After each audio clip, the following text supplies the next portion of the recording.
What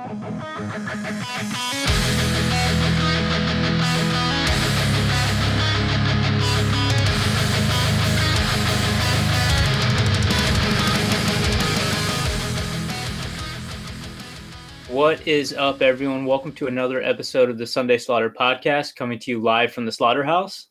Today, I am joined by Charles, my co-host, along with Max and special guest Dakota from the Rollin' If You Got 'Em podcast. Dakota, why don't you hop in here and give a little info on your podcast and who you are? Don't think Dakota realizes he's muted. Yeah, I didn't realize I was muted. Thanks for having me. Yeah, I do a podcast. It's myself and another guy, Carl. You might know him on the Discord as Wildcard Carl. Kind of talk Song of Ice and Fire, some hobbies, some other games. And I know Carl, he also does the dice tray. So if you guys have seen him before, he's the dice tray maker. Awesome. And you are a Baratheon player, right? Yes, I am. Okay, so you should be excited for this episode. Oh yeah, 100% excited for this episode. All right, so just before we get right into this week's topic, a few things I want to go over. If you haven't checked out the last battle report, I uploaded it on Sunday. It is the season 3 premiere where I caught the sausage end of a cannon. So you guys definitely check that out. I think you'll enjoy it. We also started the Patron XP campaign. Also, I have new merch available. I will have that link down in the show notes and description. If you guys want to check out what's available there, it's another way you can support the channel. And then finally, we have the Slaughterhouse Rules Tournament that is going to be kicking off next week. Stay tuned for that. I'm going to try to stream as many matches as I can. I think it's going to be a good time. A lot of teams have sent in their lists, and I've got to peek at them. I think it's going to be a very interesting tournament. Okay, so rolling right into our topic, we had a Visions in the Flames released, and due to popular demand, we got spoilers for the Baratheon faction, including their whole tactics deck, along with 2 commanders, Stannis and Renly, including a surprise leak on Facebook regarding a new Baratheon unit that's coming out.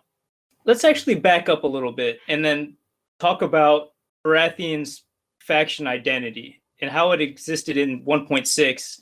How would you compare what you see now with this deck to like the identity that was given in 1.6?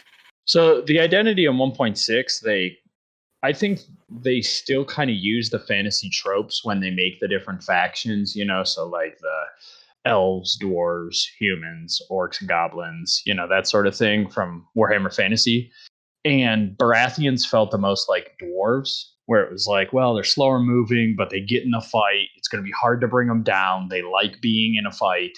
You better work your way around them. You can't just take them head on. They gave them so many retribution cards, though, that as we noticed and as the game, designers, creators have admitted, they gave them so many powerful retribution cards that they then had to really back off on the units. Otherwise, those cards become completely busted. And I certainly remember, and they alluded to it in, I think, George's 3 Sales podcast when they were talking to Michael Chanel, that, we first looked at the Baratheon deck when they very first spoiled it. And I went, holy smokes, that deck's broken. I thought it was so broken that I thought, even though that was the faction I always wanted to play, I didn't think I was going to be able to play it because I thought, oh no, they made a mistake. That faction's going to be too strong.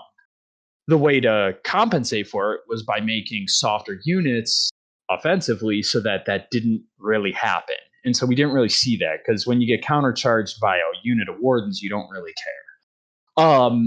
So I think that it was challenging for them to keep the feel of Baratheons. I mean, their words are ours is the fury, but most of the stuff in the faction didn't really give you that feeling because even though they had the retribution style card play, a lot of times it didn't amount to anything. There were plenty of times where I actually could play the countercharger. I could play the ours is the fury, but you're playing it on a unit of wardens, or you're playing it on a unit of sentinels that's down a rank or 2, or something like that, or the old stag knights, where your opponent doesn't really care. Like, yeah, you're going to hit them back, but it's not that threat.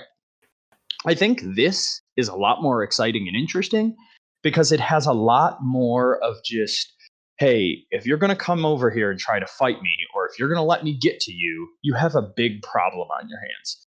And I think that that's more appealing because it excites me for the design space that opens up for the faction with the different units. So, I mean, what do you guys think? I agree with the design space argument. I do think they were limited based on their card ratios. My game club, actually, when I first got into the game, had 2 guys playing a lot of Baratheons. And the stack triggers problem was pretty evident early on, as well as while Retribution was a cool mechanic, it was mostly just spite, actually, in how it played in this game, because you couldn't. Retribution implies you counterpunch and you're winning. They've been rebuked. They've learned their lesson. They're running away. What actually happened half the time when they were on the game was that Baratheons would take the first charge, and their defensive stats actually weren't pushed enough, or at the very least, their secondary attack profiles and third profiles, final rank profiles, weren't pushed enough that they could actually punish things. So you ended up just being spiteful and chipping in some damage because you were mad you got charged, but you couldn't actually really punish anything. So we learned pretty early on that you didn't have to actually be scared of Baratheons. So you just sat there and let them come forward, and then chose the right time to charge them, and they'd play their cards and it'd be okay. But if you hit them with the right thing, it didn't matter. So I agree with him that hopefully now we see their stats increase a little bit, and we see some variety in their units. I'm assuming we're going to cover a couple other things from them. Overall, their deck doesn't seem very splashy, but I do like it for that reason as a play style, and I can explain a little more when we get more into specific cards. Dakota, I'm going to call you out here just because we chat quite a lot in Discord, and you seem to be a severe critic of the current deck. Would you agree with that? Oh yeah, totally. The thing is, yeah, they have the trope of the retribution deck, except there's so many workarounds to play arounds where you can just avoid their retribution and then avoid the rest of their cards. So you're not even really feeling kind of the might of them swinging back. I mean, I know there's plenty of games that I played where you are like, all right, I'm in the spot, I'm on the objective that I want to be on, and then your opponent like charges you, hit and run, and you don't play any of your cards. And you're like, okay, never mind. And then, just there's things like that where you don't ever get to like feel like you're swinging back. I'm not even say swinging back, but like negatively affecting your opponent for them doing what they wanted to do. Like you never had that feeling of like, I'm going to grind this down. It was more like, okay, I'll let you do that. And then they do something else and you're like, next thing you know, you're dead before you've really ever done anything. And then just with that, I mean, half the cards being the exact same thing was always frustrating with the triggers. Because then when you do get into a spot where you can play it, you're like, all right, what one am I going to use now? And you're kind of picking and choosing between a bunch of, I mean, they were all good cards. I think if you looked at every card individually, they're good. But then when you put them all together, you're like, this is just kind of a Mod Podge mess that doesn't work. Because, I mean, there's plenty of times where I've had like Stag's Resilience, Hold the Line.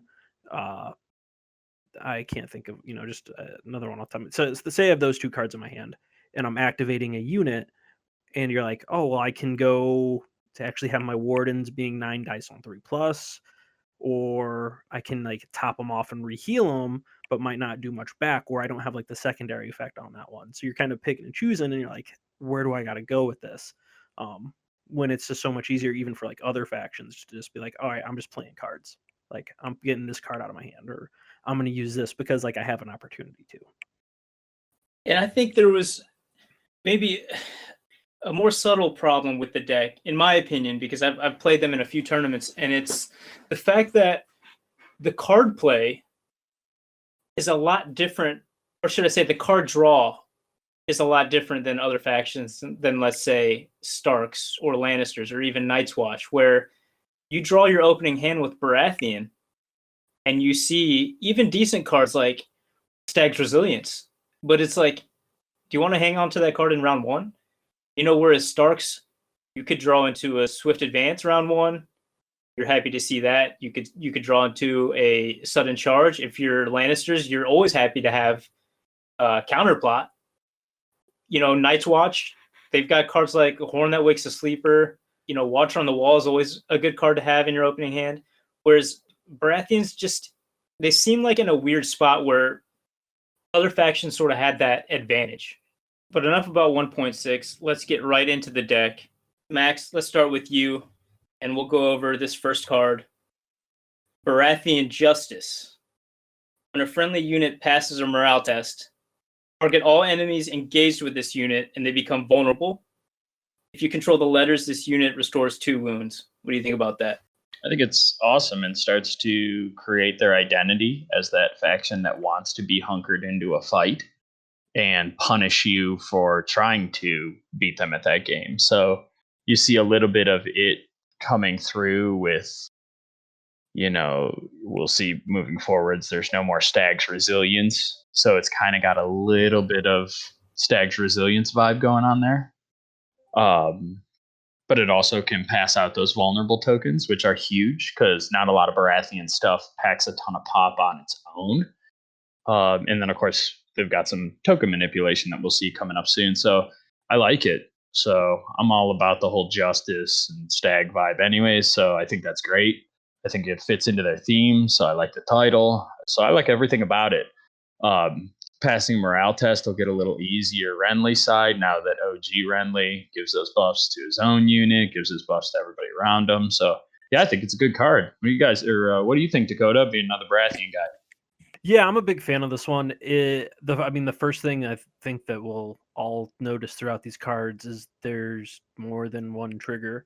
And it's something that obviously that happens quite frequently, doing a morale test and then obviously passing it. But no, it's definitely, I think, built in for that sustain. If you are engaged in a fight, you can pass out a vulnerable to pump up your offense of usually units that I think have a little bit less offense. So getting tokens out there is cool. And then just having kind of the kicker of if you're on the letters, you restore 2 wounds. It just keeps you in the fight longer. So let's move on to the second card here. Speaking of, Dakota's, disdain for the current deck, we have Stag's Wit, which I think may be a troll because they decided to keep the name. Yet, from what I read, it seems like a pretty strong card. So I'll read it out. When a friendly unit gains a condition token, remove that token. You may then target one enemy engaged with that unit. They gain 1 condition token of that type. If you control letters, target one other enemy in long range, and they gain 1 condition token of that same type. What do you think about that, Dakota? Yeah, it's 10 times better. You're you're counterplaying off of the tokens that you'd receive. So somebody puts a vulnerable on you, which you don't like, you can pull it off.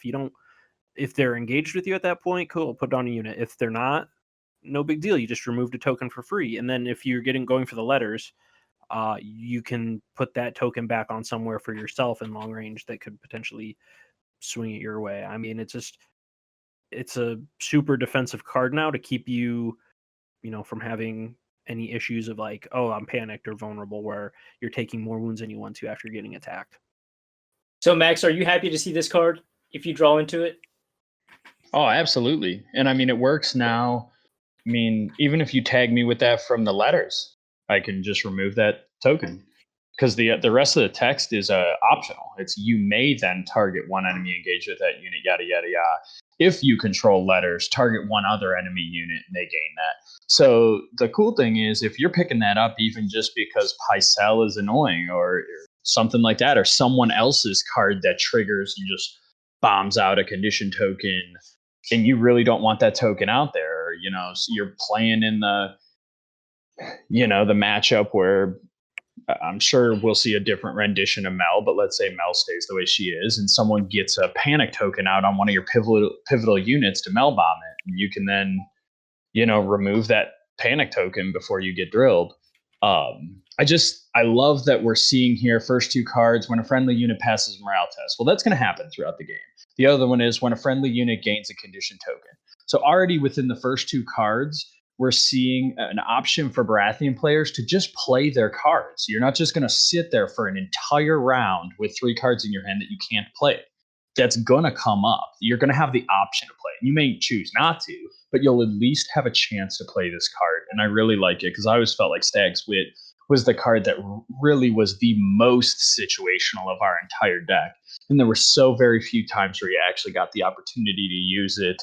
And then even less times where you got to use it to its full power by having the additional conditional where you could throw the condition tokens on the opposing unit. Yeah, another point off of this card. I think this card it's really strong, especially when you face those token commanders. Because how many times are you playing, like, we'll just say Roderick, for example? He'll just start mark and target, and then being able to play his cards off of it. Well, all of a sudden he marks target. You play this, you take that out of the equation, then you're kind of shutting down somebody's game plan instead of just being reactive and starting engaged and removing tokens. So it just gives more of what you need to stay alive. Side note, I think if the new Vargo becomes prevalent in the meta, this card is going to be something really good to have. Yeah, so for instance, we already know about new Vargo, cares about tokens, right? We know characters like Roos, things like that, care about tokens. So like all these guys said, it now gives you something in those matchups that's in your main deck. So it's not like Commander or NCU tech specific. It's just natural to your profile, which is very useful. All right, so moving on from Stag's Wit, we have ours is the Fury.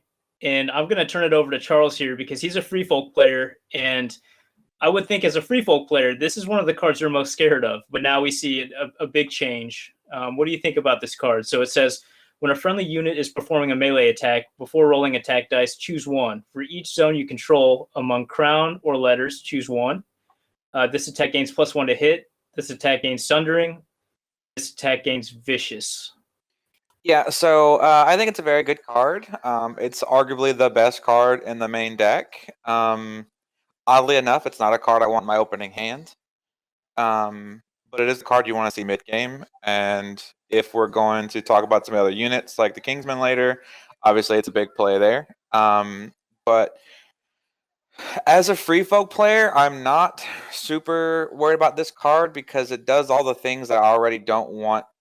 Like, your units probably already do most of these things in the matchup. It's why you're picking them in your lists. So they already punish current free folk, right? Now, we don't know what future free folk units look like. And we know from Chanel's interview recently that they have some of the most extensive unit reworks coming.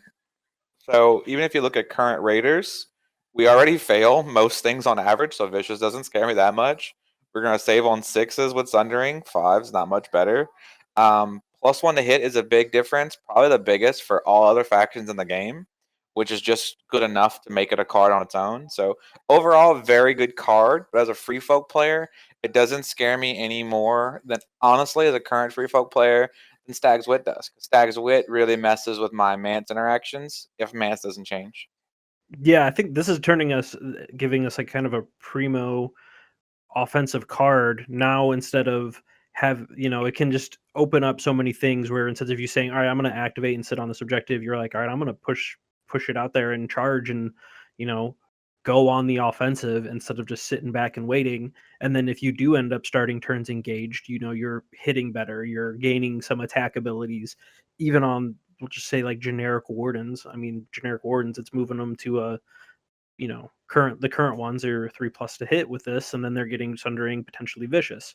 I mean, I know at that point once this card comes in my hand, probably going to be, trying to get on the crown and letters. And then it's even giving some more thought if Florent stays the same of, potentially using him. So you can always at least try to trigger off getting 2 of these effects. It gives us something for pushing out offense. And I think, we'll kind of talk about this later. I know you said that you didn't want to see this in your opening hand. I think if this came out in the opening hand, I would be ecstatic with kind of the unit that was spoiled.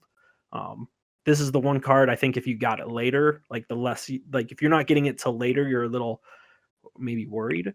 Like, I think this is the card that you want in your hand for those key plays. Yeah, we get to discussing opening hands a little bit later, or opening gambits based on Absolutely. the deck. I'll explain why I have that logic. Yeah.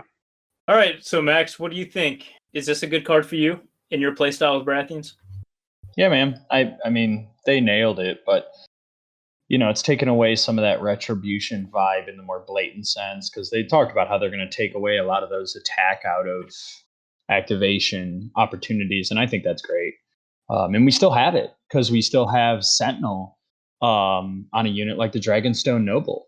So, something like this can even gas him up, make him hit on +1 with Vicious. He already has Sundering, but it's just again a great opportunity of a card that just you're gonna have a chance to play it. You're right. There's not going to be a chance where you get this card and you're like, well, I'll never have a chance to play that in this game, or you shouldn't, right? So I think that's awesome. It basically turns another unit into the spoiled Stag Knights, which is really cool. So you don't need to play this on the Stag Knights, which is kind of neat. You kind of get an extra Stag Knights unit by playing this card and throwing it out there. So it's awesome. I mean, I love the Baratheon words, so I love that this card is still in the deck and effective. And another thing to note is the trigger is not when you start engaged, and we don't see that for any of these cards that they spoiled. So that is a plus in my book. Moving on, we have Sustained Assault. When a friendly unit is performing a melee attack before rolling attack dice, if this unit began the turn engaged with the defender, it rolls its highest attack die value. If the defender has more remaining ranks than the attacker, the defender becomes vulnerable. This is kind of one of the middle of the pack cards where I think it's good, but it's going to be more situational. The way I read it, I just want to be clear, you don't actually have to start the turn engaged to trigger the whole card, I believe.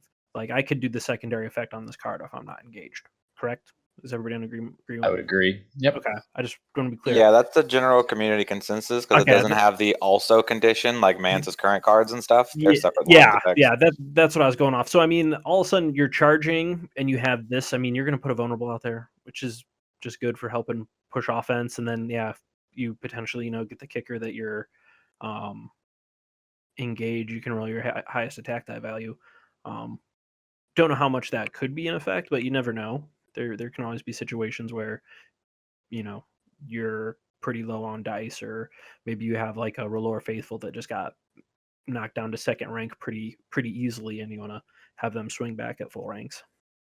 So when this is their new card, right? For those people who don't know, this was the one that was spoiled during the look ahead, and people were concerned this card would be either the worst card in their deck or the best card in the deck, which would judge the deck a lot. And I think a lot of that instinct was because people undervalued it. I do think it's a little bit better than people think it is because, like Dakota pointed out, the conditions you an either or. You can get both or one. It does. If you look at the overall theme and all the cards, they're slight pushes in offense, very consistent kind of steam tank trudge along. We have a decent defense profile base, so we're going to get these little consistent. Each card is a small damage output buff. This is another one of those cards. I think the highest attack die value thing here is a big recurring theme we've seen in a lot of spoilers. And it's going to be more relevant. And here's why. I think a lot of listeners may not catch that. If you haven't played a lot of the new 1.7 game modes yet, a lot of the deployment zones are closer. And Speed 4 units can now get to objectives more consistently on turn 1 with a march.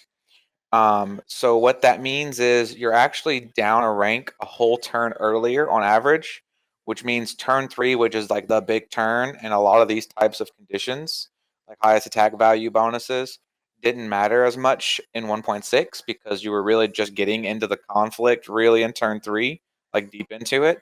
Now, by turn 3, when you're really seeing these cards consistently because you've discarded or you've taken letters and things, that ability right there means a lot more now because you're in the grindy pitch combat with Baratheons on late turn 2, early turn 3, as opposed to late turn 3, early turn 4, which is a big tempo swing for Baratheons, which I think is really good and one of the better parts of 1.7 or 2021 game modes for Baratheons. I think this deck is going to play into that pretty well, specifically this card. And that's a good point. The buffs as far as the faction becoming a little bit more offensive, and that ties into how Max likes to play the faction. So what do you think about this card? Yeah, I think it's another example of just gearing up for those prolonged engagements, forcing your opponent to engage you. You're still seeing some token manipulation here too. So maybe having a little bit of a minor faction identity of token manipulation built into their basic deck too, which is pretty cool, especially when we get into looking at one of our commanders. So I think that's great. I definitely, when this was the first card spoiled for Baratheons, I squirmed a little bit before getting to see the entire deck for exactly what Charles had mentioned. Like, is this, going to be one of our gas cards? Because they almost implicated that it was. And after seeing the deck in its entirety, that's just kind of one of the cards that you're going to get. You're going to have an opportunity to play it. You're going to throw it out there, but it's probably not going to be your grand slam. But you're also noticing that on the whole, the deck doesn't have a grand slam, which I think is actually a really good thing. So, yeah, I like it. All right, so now moving on to Baratheon Conviction. Now, the 1.6 version of this card was sort of weird to me because it took some setup. It saved me a few games, in fact, but now we see a different iteration of it. We have when a friendly unit passes a panic test from being attacked, attach this card to that unit until it fails a panic test. While this card is attached, this unit counts as having +1 rank for determining attack dice. While you control the crown, this unit may reroll any attack dice. Yeah, I think this is great. I just made a joke in our chat. I regularly forget to play Baratheon Conviction in the current iteration of the game. So this is great. It, semi shares a trigger with Baratheon Justice, but there's a little caveat to it with morale test versus panic test from being attacked. So I think that's great. We're going to have enough units with good morale that you should be able to strap this onto a unit and it should be able to walk around with it for a while. With units like the Rose Knights that have some pretty heavy rank to rank drop off, this is pretty darn nice. Getting to reroll attack dice all the time is huge. I mean, that's big time for letting your opponent come into you, hit you with the charge. You drop this on that unit. Now you're going to be able to maybe claim the swords. You're going to reroll the attack dice anyways, as if you charged, but you don't have to have that risk. And right now, as a Baratheon player, it's tricky because we really like our rerolls on our attacks, but it's hard to get the charges off because we're kind of slow. So this is a cool card because it gives us that benefit of the charge without having to charge, which is kind of our identity, right? We want to absorb the hit and just keep coming stronger, right? So I think this card really exemplifies the identity direction that they're trying to go with Baratheon, and I'm stoked for it. I think it's awesome. Yeah, I mean, it's just playing kind of back into the identity where they're going to. I mean, retribution wise, you're getting hit, yet you're coming. Okay, you lost rank. All right, well, I'm going to take the swords. I'm going to swing back with full ranks, and I'm rerolling because I'm engaged. And you can play any other card off of this too because it's only when you pass a panic test you just attach it to them. So now you can have that on a unit and then play sustained assault. Say you're down, well, maybe that's a bad one. You're playing Ours of the Fury. Okay, now you're re-rolling attack dice on a better to hit Sundering Vicious, and you're probably doing well at that point when you just took a charge, and who knows the outcome of that charge, but you're just coming out on top actually of being attacked, and being able to swing back. All right, so these last two cards here in the basic deck, I'm pretty excited to talk about just because. And the second to last card we have here is Final Strike. After an enemy completes an attack, for each wound the defender suffered from this attack, one enemy they are engaged with suffers 1 hit. And if you control the crown, that enemy suffers -1 to defense dice rolls against these hits. I think it's interesting. I think a lot of Baratheon players are going to have be a little down because they liked having at least one actual attack card, either in Last Stand or Countercharge as an option. But they still more or less get the result here, other than the fact you don't get the panics. Like, it is a toned down version for sure. But it is still very useful to them. And it's interesting to point out to people who either A, have not played into Styre very much, or B, don't notice the difference here. But it does trigger after the panic test now, so it's total wounds from the attack all resolution, where Styre was specifically just from the armor saves. And then Styres was based on a proximity to him. It'd be within short range of him to get the -1 to defense dice. So this is a little more flexible and gives you a bigger total. So it is a spicier version of that. So where you're kind of losing a legit free attack, which is technically spicier than this. This is still spicier than the old version. So it is a pretty good middle ground. And again, it goes into that kind of trudge, consistency, grindiness of Baratheon. So I really don't mind the feel of it here, especially considering Sentinels now have countercharge or free maneuver as a unit, as an order, as well as if the Dragonstone Noble doesn't change. So I think you end up with a pretty cool balance here. What do you think, Dakota? Yeah, I'm a huge fan of this card. And to me personally, I look at it as a better kind of the original Ours is the Fury, because before, you'd get potentially play that card to have that attack back. Well, you're rolling for the attack, and who says that you're not playing that on a unit of Wardens that are now just swinging back with 3 dice on 4s? Because maybe you got completely dunked on, and you took, I don't know, 8 wounds because you took a bunch on the attack, and then you failed the panic test. Now that happens, you don't have to roll anything. They're just taking those hits back, and yes, they're hits, they're not wounds, but it's making them, it's damaging them back for them basically, having a big play on you. I mean, I don't mind kind of losing like the counter charges and the last stand. I think this is just better. It's just gonna be more consistent that way. For any of those huge drops where you just get absolutely pummeled for no reason, you at least can get them back in some way and not have to rely kind of on dice to do it for you. Like, yeah, they have to fail their defensive saves, but I'd rather have that than having to like swing back with Wardens or super damaged Sentinels. So Carl in chat just made a good point. He says opponents are going to have to answer to your high defense, and most likely that unit or units are going to hit like a truck but have shit defense. This card is such a nightmare for your opponents to answer to your armor. So what do you think about that, Max? Yeah, I think he brings up a great point, because some of the scariest units that people bring against Baratheons that they don't mind engaging us with are like the current rendition of Bolton Cutthroats. Right? They come in, they hit us 8 dice on 3s. I'm going to miss some of my saves. The Vicious. I don't have a ton of answers for morale right now, especially if I'm playing Stannis side. I'm going to get whacked by that Vicious and get shredded.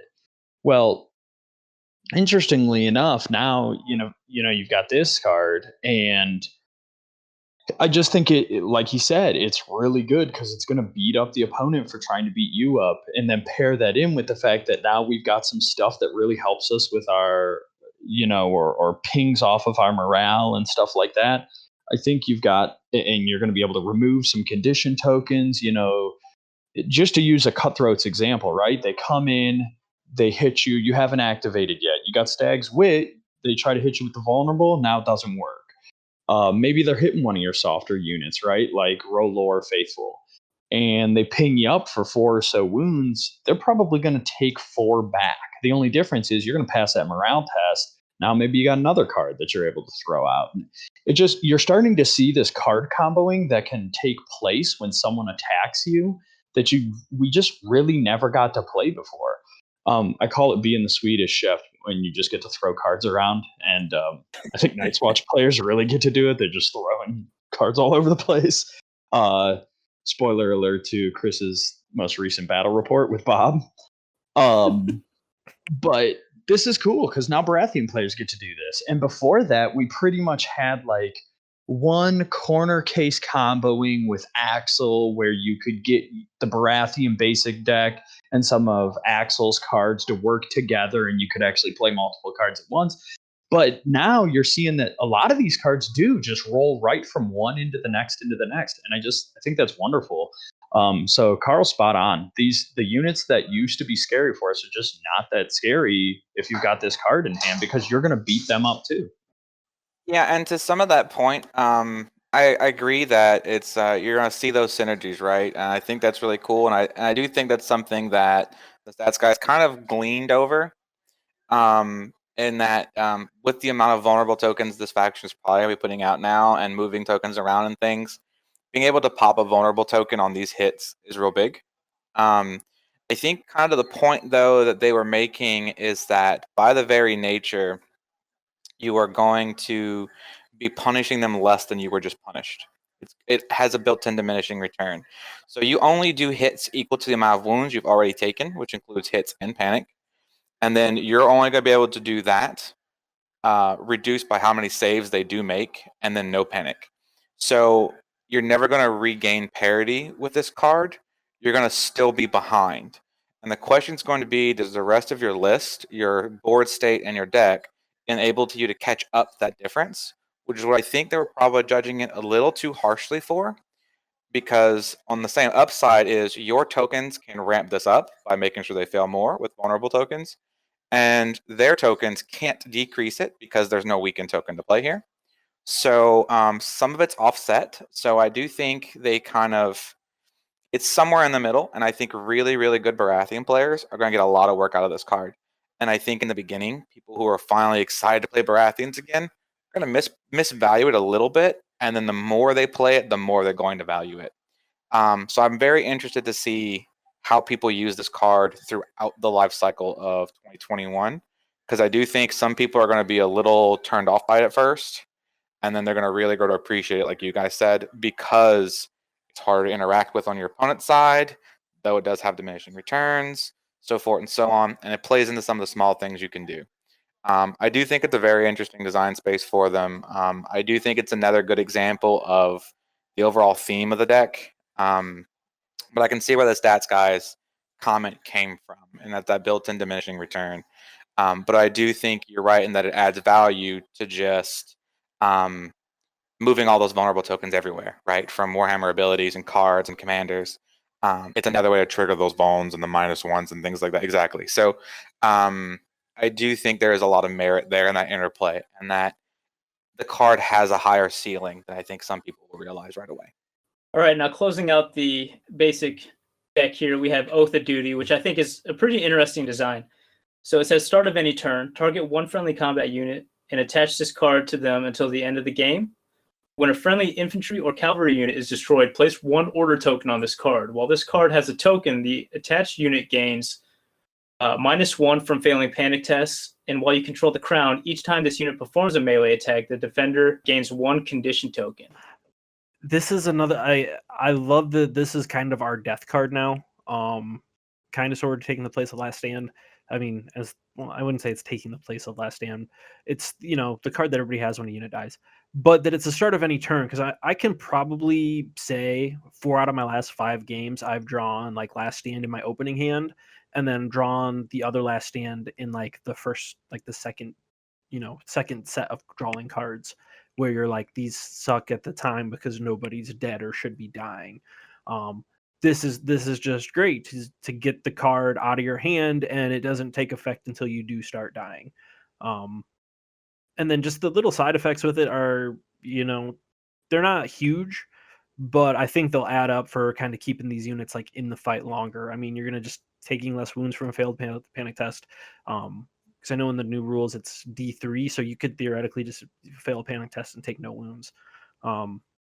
And then, anytime you're controlling the crown, you're just going to push out an extra token on your melee attack. So, I mean, you can always, go for vulnerable. You're like, maybe thinking ahead. Maybe you want panicked or weakens or, whatever it needs to be. And it just adds to what you want to do. I mean, I can't complain about this card at all.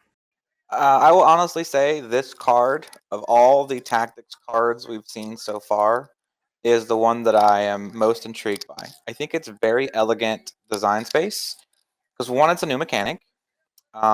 It involves planning ahead. It also allows people to get around the new max hand size, right? So being able to draw this card and not have to hold it, and deal with the 5-card hand size, being able to just play it early, turn 1, turn 2, turn 3, doesn't matter when you get it, and get it out of your hand and onto a unit that now your opponent has to kind of think about when and how they kill stuff, is very important. So it's a solution to several small tweaks to the game to Baratheons. And while the dies trigger seems a little weird for people, remember, as we mentioned before, Baratheons will be getting to objective tokens faster now. the field has narrowed in a lot of game modes, particularly with the 5-point hex formation. So think Here We Stand, Honed and Ready, Game of Thrones, even things like Winter is Coming, where you might play that card, the mission card, which they have. They could score one for every zone. So they now get to put you in a position as the opponent where you have to engage their units. So now that annoying speed bump of Wardens dies and provides long-term value to a unit that maybe has more staying power, like say Rose Knights, depending on what they look like, or a more offensive unit, like Sentinels, where you're trying to use the counter charge. You're trying to keep them a little bit more as a late game unit. While it doesn't do a ton to the unit itself, you can just do that. You can just sit there and kind of put these buffs out there, get them out of your hand so you can draw more cards, so you can get some more gas later in the game. It's just part of that efficiency curve. And I think this is a very elegant card because it's just not dead. You just play on a unit and you'll get something eventually, and it's there. So instead of saying play this card, draw a card, they let you actually play it on a unit and maybe get value later, which is better than just discarding a card. And that's actually how I feel about most of this deck. Let's talk about the dream opening hand. Starting off with Max, what cards would you think would be the end-all be-all opening hand? So I'm going to like to see Oath of Duty in an opening hand. I probably would like to see Baratheon Conviction because it's a panic test from being attacked, so maybe not. But I don't hate that one, actually. Someone's shooting at you. A lot of people are going to take ranged, I think, in the new version of the game, too. Okay, never mind. I'm an idiot. No, be an attack. So yeah, that works. So I'm thinking more those non-home run swing type cards. The other one that's kind of interesting here, and am I losing my mind, guys? But Final Strike, not melee only, right? Nope, it's not. But it is engaged unit only. So you want to be engaged so you can punish the That's guy you're pretty attached neat, to. though, so because a lot of people like to shoot into Baratheons even if we're engaged, right? So there are definitely some times when like Starks don't care about shooting in the melee. You're absolutely correct. Yeah, they think it's gonna work, or even Night's Watch with the different lists they run. God, Scorpion farts one India, and then you just obliterate the unit you were engaged with because of it. Or if Jon Snow Commander doesn't change very much, sometimes the strat with Night's Watch is to fire into melee to trigger a past morale test to trigger Jon cards. Totally. So there's some value to that one. I think I'm hoping that I get Ours is the Fury, Sustained Assault, Baratheon Justice, maybe turn 2, turn 3. I'm not hating any of these cards in my opening hand. Interestingly enough, it is going to alter the way you play a little bit, but I think Oath of Duty is an obvious choice for first one, and then we're going to see when we get to the commanders some other cards that we'd be thrilled to have with our opening hand too. So I guess I'm cheating by looking ahead, but Oath of Duty and some cards that we're going to talk about in a minute. All right, Dakota, how about you? I think out of the basic deck, the only two that I'd want kind of in my opening hand, potentially. And honestly, any of these, I think it works if you get them, because then you just say, it just kind of dictates how you set yourself up going forward and how you play. Because if you're thinking about holding a card or whatnot, but Oath of Duty, that's just the easy one because you're going to play it and not have to, lose it. And then Stag's Wit, because then say, kind of the point you made, your opponent takes the envelope. Well, you can just take it off right away and not have to worry about it later. And then you don't have to actually fish for the wealth zone to pull it off yourself. You can go, oh, hey, I would like to maneuver now and, maneuver into position, or even go for the crown zone because we want the crown zone. Not that it necessarily helps us early. Looking at a commander card, it's pretty cool. But, out of the basic deck, it's, going for that zone is a positive. So those might be the only two that I'm like, oh, I really want them. I could make an argument for Ours is the Fury, but we'll talk about that one here in a little bit. All right, Charles. All right. I want both Oath of Duties in my opening grip so that I can play both of them in my opening turn, like opening round, right? I want to put my 2 units that I want my opponent to think about in a weird way, because now I have a little bit of mental board state play here, and I want Stag's Wit. And the reason why I want Stag's Wit is that whether I'm player 1 or player 2, it depends if I'm player 1 or player 2, but honestly, you get to decide after you see your hand. So you often want to be first on turn 2. So you sit there and you say, your opponent takes the opening play, probably letters to deny card advantage, which is still going to be common in 2021. Not a whole lot of reason to believe otherwise in one. And then you pitch the condition token, because one of the few things that's frustrating, even in the current meta, is either A, you have to shelter your units and deal with that condition token into turn 2, or you're forced to take bags and get rid of it if it's a unit you care about having a token on it, right? So now they get the cards, sure, but you don't really care. And then you take horses for the free maneuver, and you really start to threaten this consistent grinder that Baratheon wants to be on those objectives, because as we mentioned, you get there sooner. So now you can also put like a warden unit, a bait unit out, possibly trigger these oath of duties, possibly trigger final strikes, because your whole hand is played out by turn 1, even though you didn't take the letters. So you see 3 more cards on turn 2. And those cards are now mostly gas, right? Because it's final strikes, it's convictions, it's hours of fury, it's commander cards. So that's what I want to see. I want both Oath of Duties out and probably a Stag's Wit.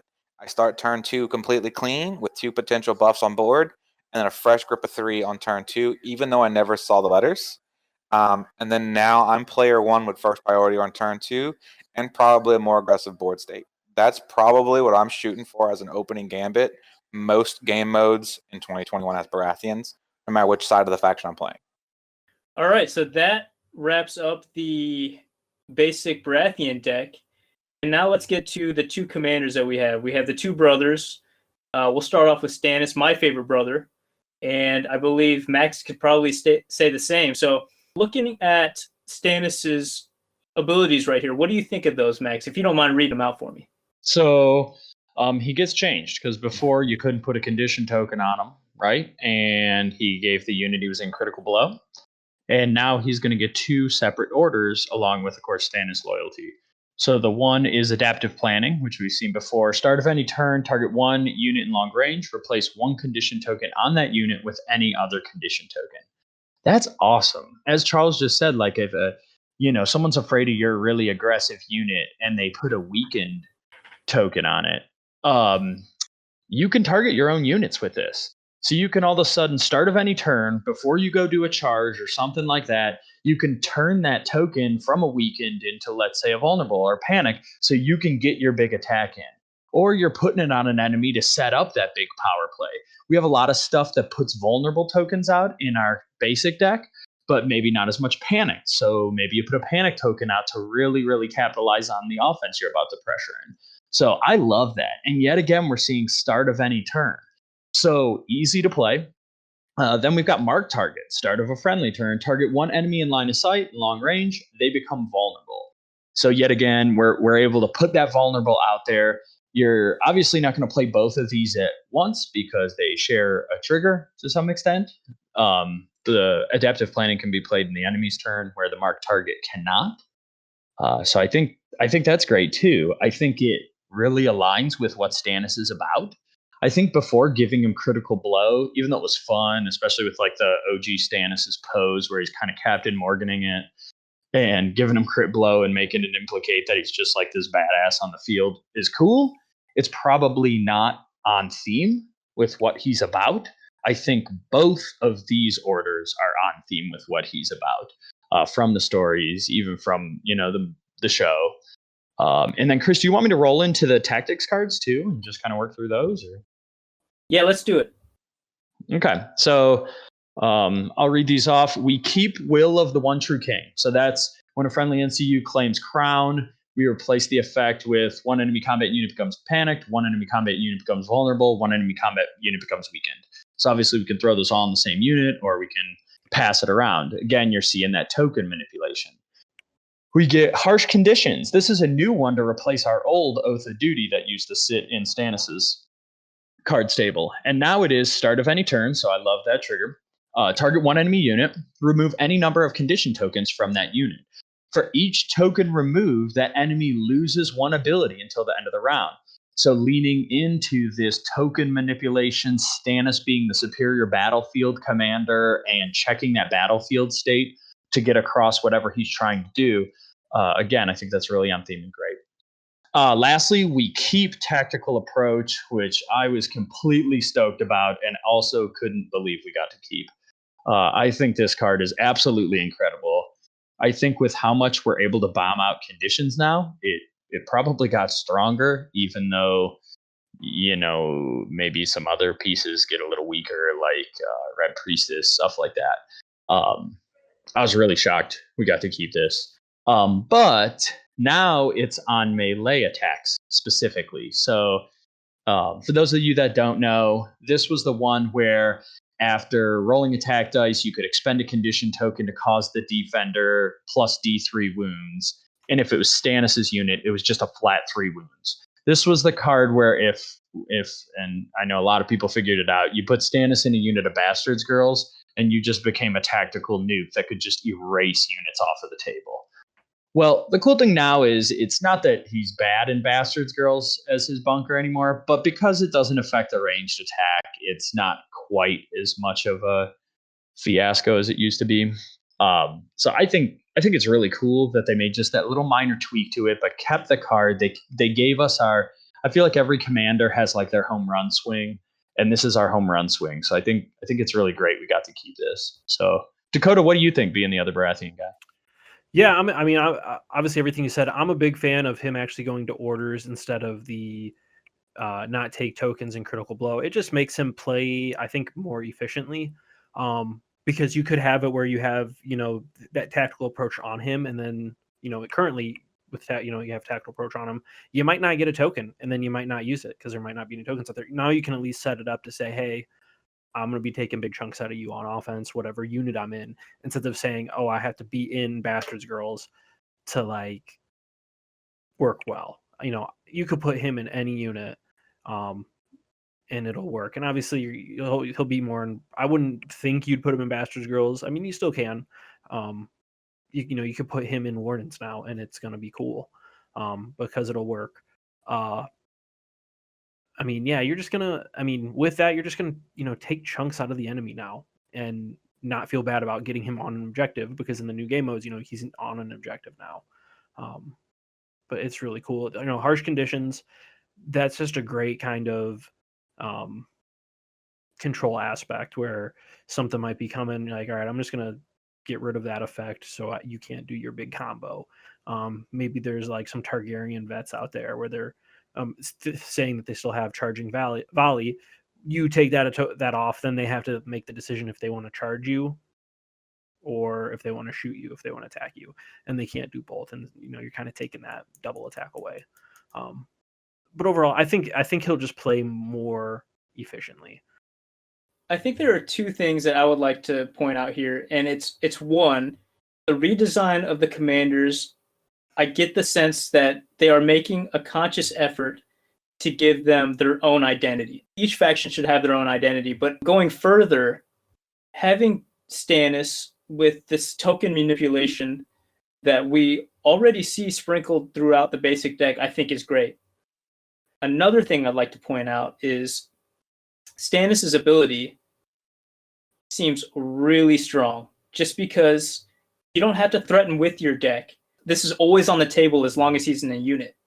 And it's going to force your opponent to really think twice about using cards that dish out tokens or using the letters to place it, because eventually that's going to bite you in the ass. And I think that's a pretty strong ability. I want to jump it real quick, and then Charles definitely tag on too. So we heard Michael Chanel talk about Jaime and how he wanted Jaime's identity in a new version of the game to feel like how he's supposed to feel in the story, that other people on the field and his own army would say, oh crap, that's Jaime Lannister. So if you're on the Lannister team, you're going to go, oh, we're going to win now because Jaime's here. And if you're on the other side, you'd say, oh my God, they brought Jaime Lannister out. We got problems. And Stannis is that for the Baratheons in the setting that we get to play. And obviously we don't get to play with Robert. Stannis is that guy. He has that notoriety for being this tactical mastermind, even though I know Michael Chanel likes to poke fun because in the story, he never really does anything all that strategically genius. And he gets outthought by his opponents a lot. But I think it's really cool because you see that here in these tactics cards and in his abilities. His abilities, all of a sudden, he just becomes a problem. on the tabletop. His unit is a problem to deal with, and you're going to want to get rid of him as quickly as possible, or he's going to mess with you the entire game. And I think that's really great. So, Charles, what are you thinking? Yeah, I like how self-contained his kit is. I think this is a very elegant design space, right? It's something that you didn't see in Baratheons, honestly. A lot of their commanders weren't very homogenous within themselves, within their own kit, honestly. Um, for instance, like, Courtney Penrose is really cool. Punish his tactics boards, heal stuff, his influence. Like, his cards didn't care about the tactics board, really. They just did good stuff. Didn't manipulate targeting people with zones. They didn't manipulate enemy MCUs, really. They just did good stuff, and then he did a good thing. This is a system, right? This is an engine.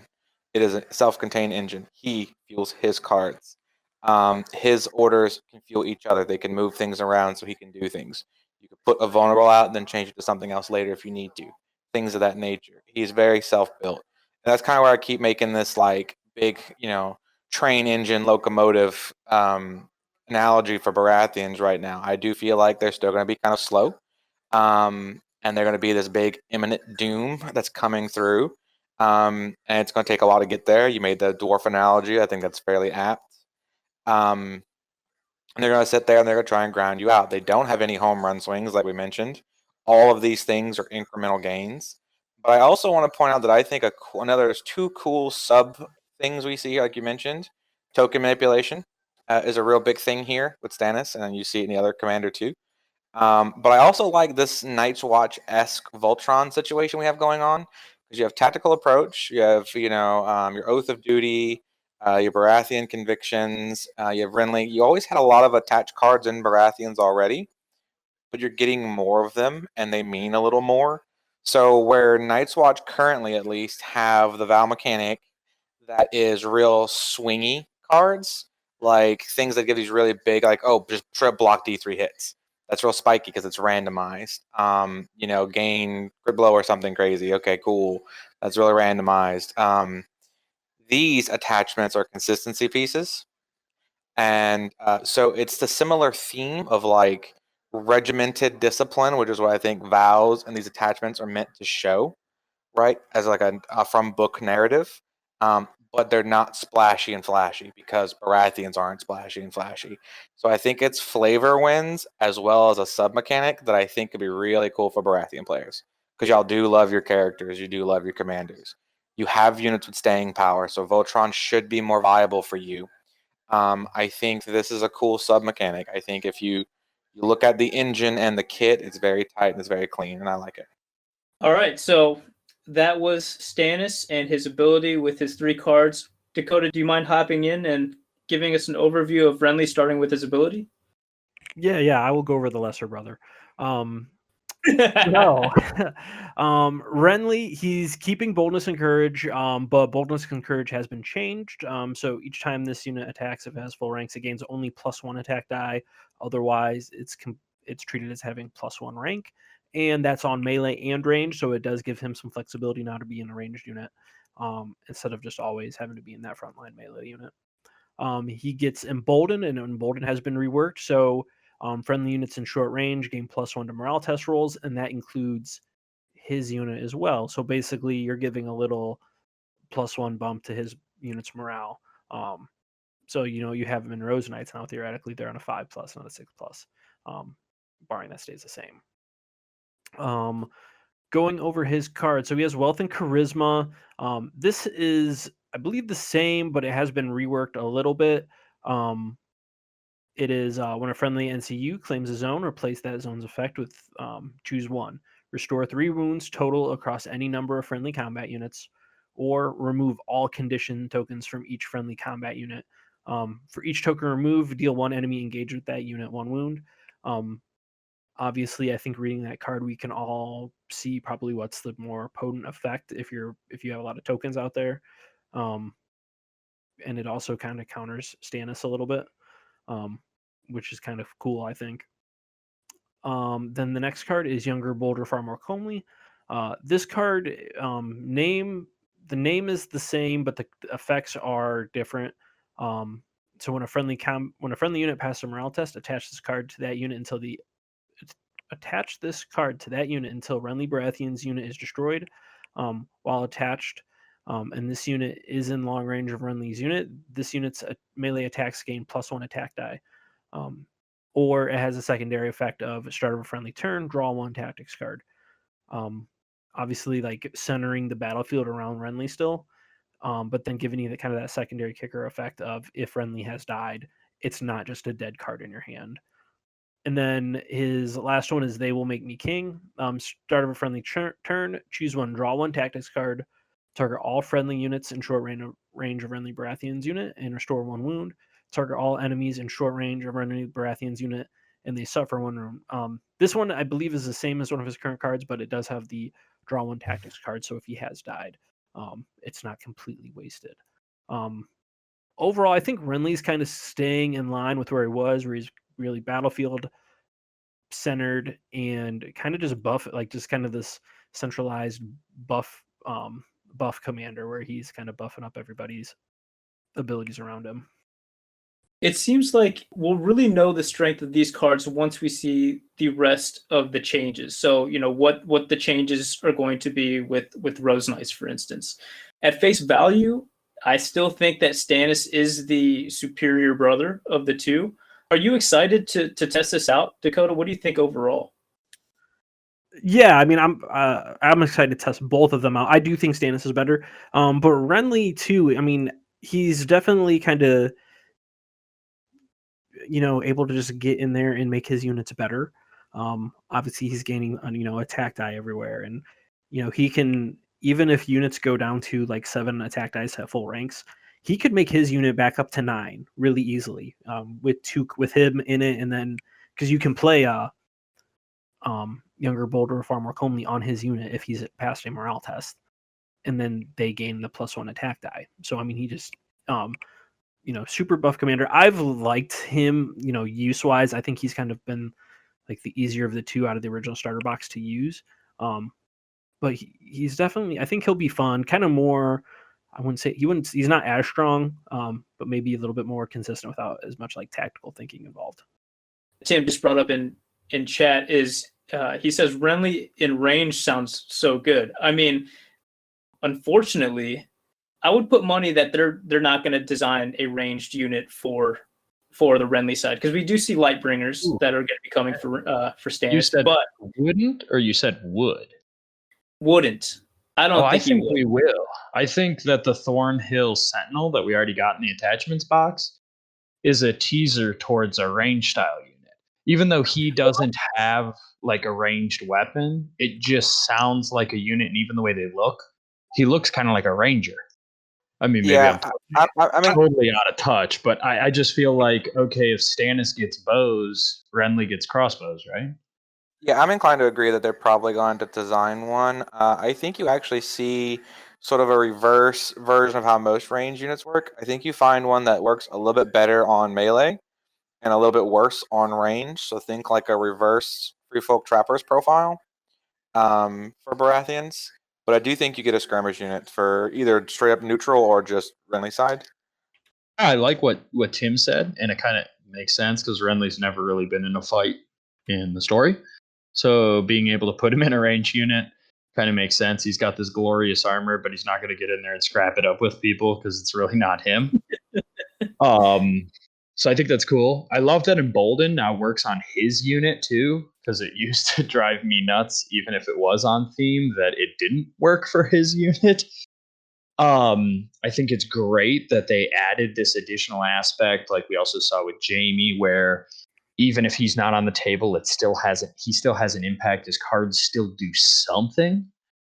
He lost his big morale boosting card that also healed big, and replaced it with the one that we talked about that has like a dual feature there. That's kind of complicated to read. But all in all, I think it's really great. I like that Boldness and Courage works on the range now. I think that's really cool. I also think that his cards work a little bit, work pretty nicely with some of the other cards in the Baratheon deck. So that's kind of cool too. But yeah, he'll be as Dakota mentioned, he'll be the one that if you've got a friend that shows up at the store and says, "Hey, I'm interested in being I like knights." You're like, "Okay, cool. You're probably like Baratheons or Lannisters. Why don't I start you off here with Renly?" And that one will make a little bit of sense. And you won't have 8 million moving pieces because you still need those commanders when you're demoing the game that aren't just like, okay, you're just throwing cards all over the place and you got tokens going everywhere. Because a lot of people who play this game, this is their first foray into tabletop gaming. So I think Renly is that commander that I look at and think, if I was going to show someone how to play Baratheons, I'd probably start with him. But going back off of his attachment, I know obviously potentially a skirmish thing, but the thing that I think we need to think about with boldness and courage here is this is probably an ability that is I don't know if we've seen it off the top of my head through other 1.7 things, but this just looks like a thing that they wanted to clean up, but yet they still wanted him to have it. So yeah, maybe it's not necessarily perfect for him to go into a ranged unit or a skirmish unit. It's just I think it's something that the ability they wanted it to be more consistent and clean throughout everything else. So they said, screw it, Renly, you get boldness and courage, and it's ranged and melee. I'm not sure if we have seen it on anything else that's been spoiled. Yeah, the watch captain has it.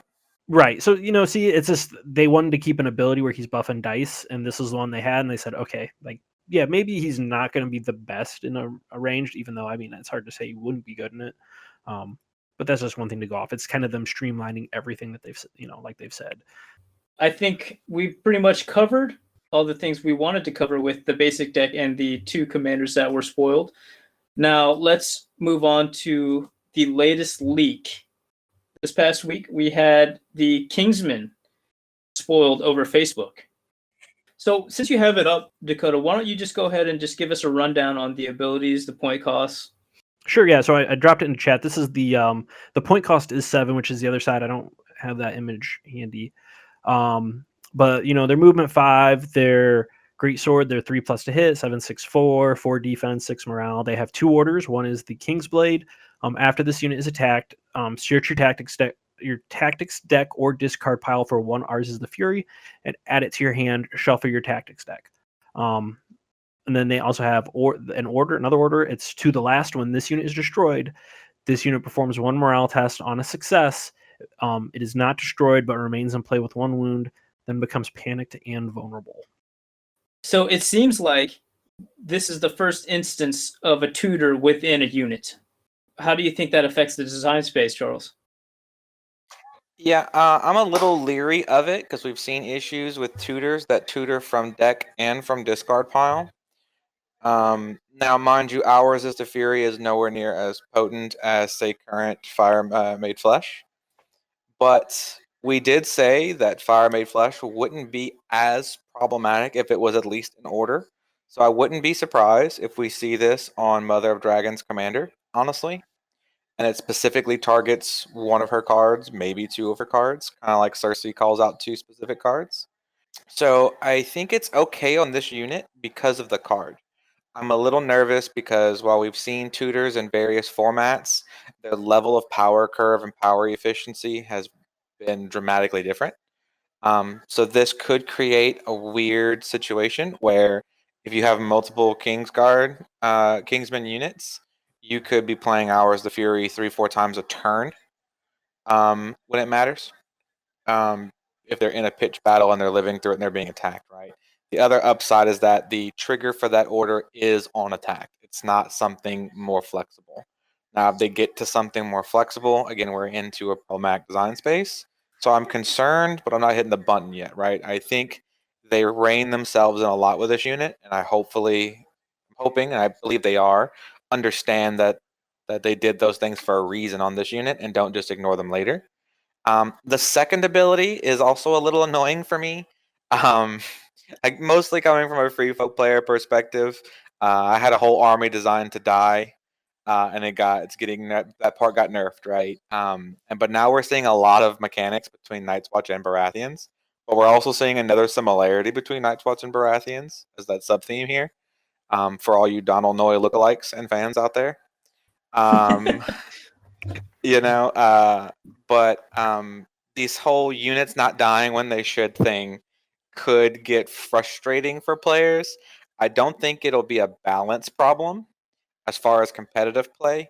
it could just be a new player frustration problem that we're kind of going to need to be aware of as a community and coach people through it. Because, like, when do they die? Do they still take the panic if they got destroyed on the melee attack or range attack, use the order, lived?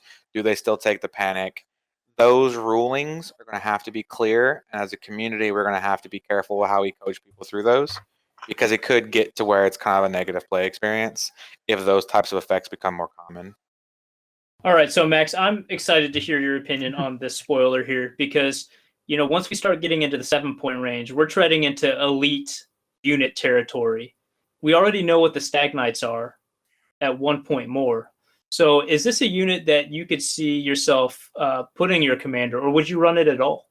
Well, the models got leaked too, so I'll definitely run multiples of it because they look cool. Oh, no doubt, I'm here for stuff like that. So they're definitely going to make their way onto the table, onto the paint table. I'll probably bring more than one of them. As we mentioned, it's interesting because at first I saw a lot of people say, I could see myself taking one. And because of what Charles mentioned, actually, because of their order, it kind of makes sense to bring more than one of them, because you can start to bounce that Ours is the Fury card around between them. Also, you see their synergy with Stannis, because start of any turn, he can target a friendly or target a unit in long range, replace condition token with a different condition token. All of a sudden, if you're afraid, oh shoot, my one guy lived, but now he's panicked, crown zone's still open, start of a turn, boom, move that panic token off, turn it into a weekend, and you got a better shot of passing that morale test. Same deal with how a lot of our cards are on past morale tests and past panic tests, things like that. You see a lot of synergy with our deck and how that unit will play out. I think that their offensive threat comes more from cards like Ours is the Fury and Sustained Assault and things like that. Because obviously, 7-point unit, if you compare them to like current state Swarm Brothers, they're nowhere near as aggressive and they're holding the same weapon. But I think we got plenty in our deck to make them offensive enough. They're not super slow, so I like that too. I think it's a really cool unit at 7 points at that bottom end of elite. I would definitely take a couple units of these. I'm sure there's going to be loadouts where you revolve your army around this and Stannis's mechanic. And again, they look so cool. I mean, finally, we have a super cool unit, doesn't have hammers in its hands, has big giant swords instead. So we get to paint swords, which will be cool. So yeah, I'm stoked about it. Yeah, just being able to tutor a card out. I mean, we've seen other things that have tutored, and I mean, you're spending 2 points to be able to get that one card, and I mean, it's huge. I mean, I definitely want to get these guys tried. I don't know how good they'll be. I mean, I just see some sort of underlying really cool combos that they're going to allow, because they're not defensive. So they get attacked, you can play Final Strike easily. If they die, you're getting tokens, which Stannis likes tokens, and if you have Stannis in them, it's going to be cool. I don't know if I'd play 2. I think you'd play one of these on the opposite side of the field, maybe, of your Sentinels or some other things that you don't want conflicting orders with. But yeah, it's really interesting. I mean, this is the unit. I think my ideal opening hand would have Ours is the Fury. Even if I wanted to, I could either use it or I could just discard it depending on what I had in my hand, and then just tutor it back when I wanted it. That kind of thinking forward, is that optimal? Probably not, but yeah, I mean, the only thing that I think worries me the most is that you have to be attacked. So I think a savvy opponent will definitely look at this unit and say, hey, I'm not going to attack them because I don't want you to just go get cards and cycle cards. But that could be good, because if you have Stannis in him and he's on an objective and he's not getting attacked, you're winning. But then if he does come at him, I mean, I think there's a lot of possibilities with this unit. It's just a really weird unit that you'd see at 7 points because it doesn't have any attack abilities. It's just 3+, 7/6/4 average defense. I mean, it's got sworn sword defense, and morale. I mean, I potentially would like to see maybe like a 5 morale. That way, to the last isn't as risky if it gets used. But they're interesting. So let's go ahead and just do a quick wrap up of the faction and what we've seen this week. Starting off with Max, how are you feeling after seeing this latest visions? Really encouraged. I really like the direction. I like the faction identity. I like the two brothers' identity coming through. I always lean back to theme and lore and all that stuff. And I think they cared about that when they created this stuff. So they didn't just do it solely based on balancing. And I think that's wonderful. I still feel like a Baratheon player from the Game of Thrones universe when I look at these cards and look at what they're trying to do. And I think that's fantastic. So we see that the tactics deck has the general identity, but we see that some of the stronger cards are actually in the commanders part of the deck, which is wonderful too, because again, creating that emphasis on a character-centric universe, which Song of Ice and Fire definitely lends to. So I'm thrilled. And the Kingsmen look great. Even the models, I mean, they look super cool. I was a little salty that we're still getting leaks and we can't just get our stuff. So I'm in the boat with everybody else. But it was cool to see these guys and just invigorating to see what we have on the horizon. Yeah, I'm feeling really good about them. I mean, I think the basic deck, maybe it lost some of that like power that it had. I mean, with a lot of like in a vacuum on their own strong cards, but it came more consistent. It's more consistent, and it plays into the theme of what that retribution theme. Like you do something, you do something to me, or I can do something to you, and then we're having some plays off of it. It's not just like one dimensional, kind of how it was before. And yeah, I think the future's looking pretty bright. I mean, I think the basic deck is exactly what it needs to be. It's basic, and the commanders are adding to it, and it feels good. I definitely want to see what the other commanders have in store, how they work with this deck also. All right, and then lastly with you, Charles, you're the better half of the podcast, where I usually get tunnel vision, I get excited, and I lack the ability to be objective about things when looking at the bigger picture. How do you feel about what was spoiled? I actually like it. I don't think Baratheon players got done a whole lot of favors, though they did get improvements, definite improvements. So where they kind of feel like they're at the kind of bottom tier right now, and they are statistically underperforming, and they're struggling partially because their release cycle is a big part of it. But I do think that they got a nice consistency bump, right? And actually, my most exciting spoiler for me for Baratheons was New Sentinels. I think at 6 points, they're a fantastic unit with a super high ceiling because that order giving a free maneuver or a charge, but particularly a maneuver, is huge to skill cap in playing Sentinels. So looking at how everything else is consistency curve, you can really focus on making plays just like plays, being in the right positioning. So going back to like when we had Rossi on the show, 2 episodes ago, I believe, or maybe it was last episode. I forget which one. Whichever one was when we all lost the Losers Club. But he mentioned that the way you win this game, and he's very much right, is that you don't be in the right position. It's not actually about making big plays. It's about not having to make plays. And I think the Sentinel gives Baratheons that flexibility they've never, ever had before.